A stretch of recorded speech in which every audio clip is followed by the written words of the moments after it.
جو کرامت اللہ کے ولی کی ہوتی ہے وہ انڈائریکٹلی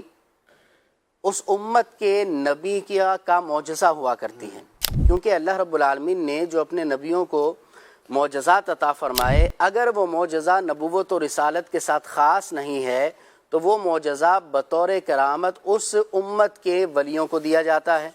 اب اس امت کے اندر ولی کتنے ہیں؟ اللہ رب العالمین نے فرمایا انا اعطیناک الکوثر، اے حبیب ہم نے آپ کو کوثر عطا فرمایا۔ اب کوثر کی بہت ساری تفسیریں کی گئی ہیں، کوثر الخیرات پوری کتاب ہے اس کی تفسیر کے اوپر۔ ایک تفسیر یہاں پر یہ ہے کہ کثرت اولیاء اللہ نے آپ کو عطا فرمائی ہے، یعنی جتنے زیادہ اولیاء امت محمد میں موجود ہیں پہلے کسی امت میں نہ رہے۔ اچھا، جب اس امت کے اولیاء افضل و اعلیٰ ہیں تو اصحاب کہف بھی جو تھے نا وہ اللہ کے ولی ہی تھے، ٹھیک ہے؟ تو اسی طرح اس وقت کے جو اولیاء ہیں وہ ان سے افضل و اعلیٰ ہیں۔ اب ان کی جو کرامتیں جو ظاہر ہو رہی ہیں، میں جب یہ بیان ہو رہا تھا تو غور کر رہا تھا کہ نبی پاک علیہ الصلوۃ والسلام کے دور کے اندر جب پیارے آقا علیہ الصلوۃ والسلام معجزات کا ظہور فرماتے تھے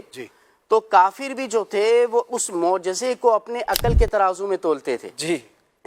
کہ جب حضور علیہ الصلوۃ والسلام نے چاند کے 2 ٹکڑے کر دیے تو کافروں نے کہا یہ کیسے ہو سکتا ہے، یہ تو کوئی لاجیکل بات ہی نہیں، ہماری عقل میں آتی ہی نہیں ہے، عقل میں نہیں آتی ہے، کیسی بات ہے۔ اچھا، اسی طرح نبی پاک علیہ الصلوۃ والسلام معراج سے تشریف لائے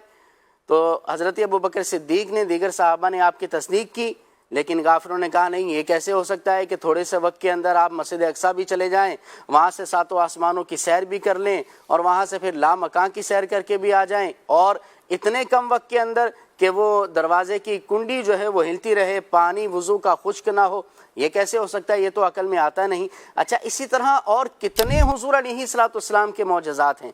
نہ صرف حضور علیہ الصلوۃ والسلام کے دور کے جو غیر مسلم تھے وہ، بلکہ آپ قرآن کی پوری تفسیر اٹھا کر دیکھ لیں، انبیاء کرام علیہم الصلوۃ والسلام کے جو بھی معجزات ظاہر ہوئے غیر مسلم اس کو اپنی عقل کے اوپر توڑتے اور اس کی بنا پر وہ جو ہے انکار کر دیا کرتے۔ یاد رکھیں کہ ہماری عقل جو ہے وہ اسلام کے تابع ہے،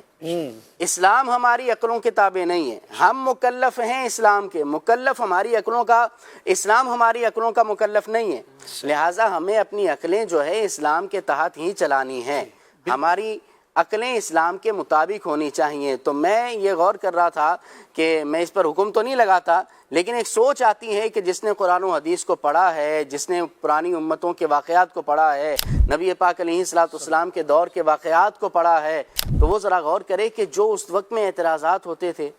آج بھی کیا وہ نہیں ہو رہے، آج بھی کیا اس طرح کی کیفیت نہیں ہے؟ تو ہم کس پلڑے میں کھڑے ہیں؟ صدیق اکبر والی لائن میں کھڑے ہیں، فاروق اعظم والی لائن میں کھڑے ہیں، یا پھر ہم کسی اور کی لائن میں کھڑے ہیں؟ غور کرنا چاہیے۔